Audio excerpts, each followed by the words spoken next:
Pozdravljeni! Danes je na vrsti vaše vprašanje oziroma vaša pobuda, kjer se nekdo izmed vas sprašuje nekaj izjemno aktualnega. Glede tega prestopnega roka in govoric okrog tega, koliko je aktualna vrnitev Fernanda Alonsa v Formulo 1.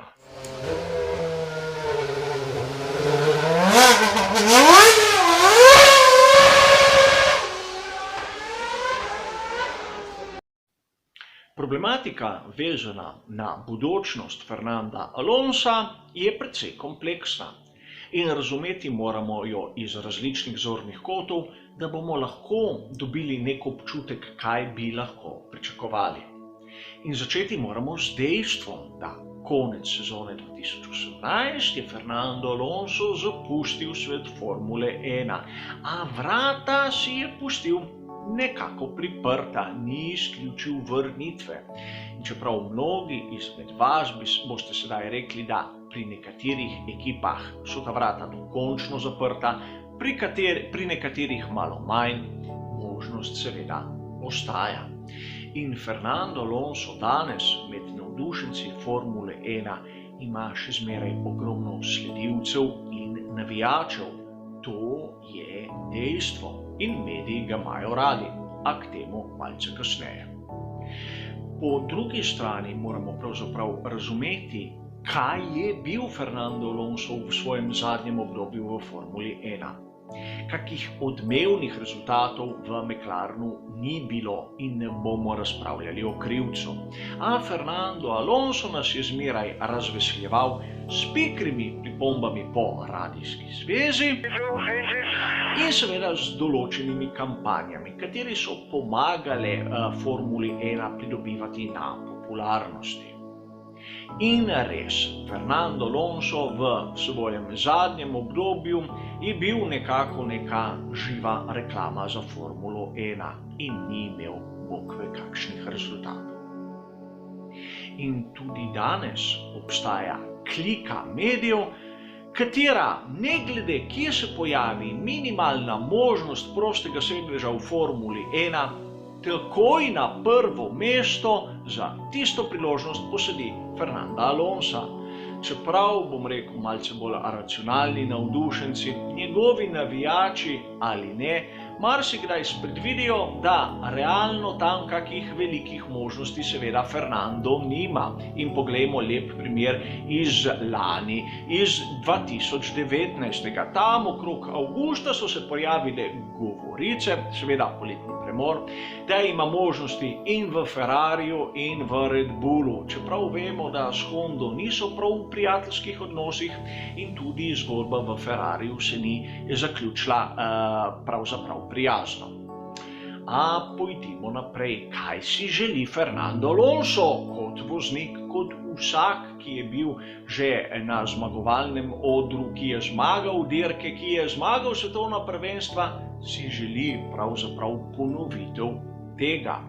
In čeprav je on sposoben doseči nazaj tako dobre rezultate, rabi tudi tehnično sredstvo, ki mu bo to omogočilo.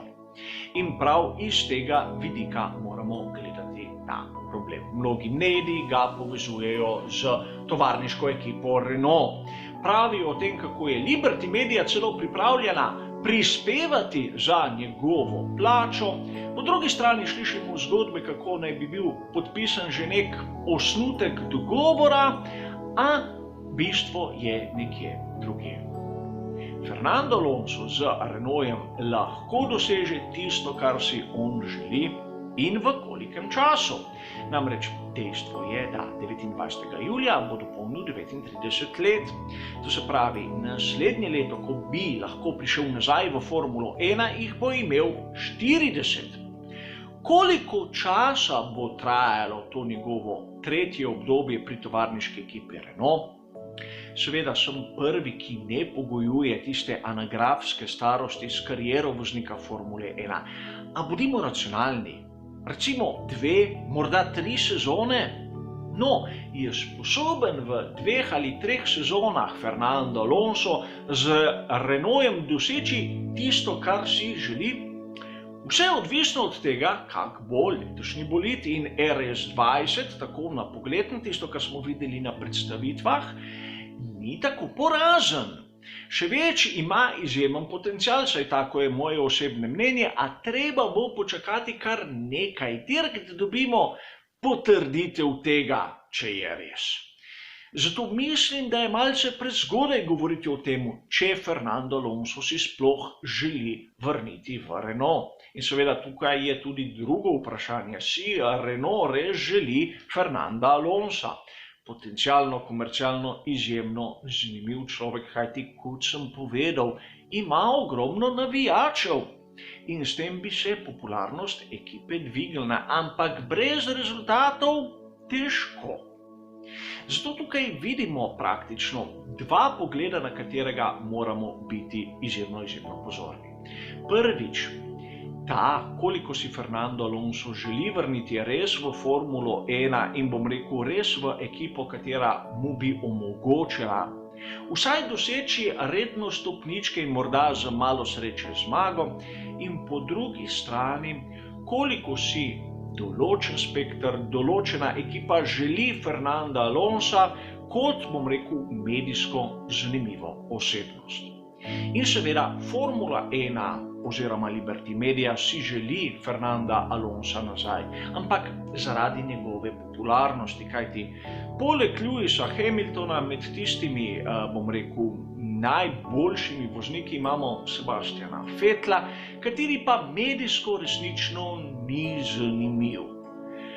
On je, bom rekel, malce bolj sramežljiva osebnost, se ne toliko pojavlja v teh medijih, nima raznih profilov, na katerih bi objavljal razne novice, razne prigode in zato izgublja na tem področju. In prav tu je Fernando Alonso tisti, ki malce prednjači in zaradi tega ga mnogi kličejo nazaj v Formulo 1.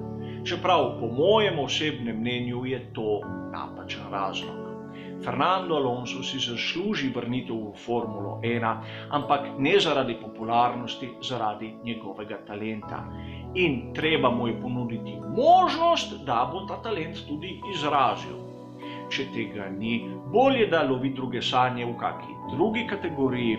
Njegova odločitev in odločitev raznih ekip, ki bi se ga lahko, bom rekel, privoščile in želele, bodo pa po mojem tam globoko v drugi polovici sezone 2020. Upam, da sem odgovoril na vprašanje, čeprav pravega odgovora resnično ne morem dati. Hvala za vašo pozornost in nasvidenje.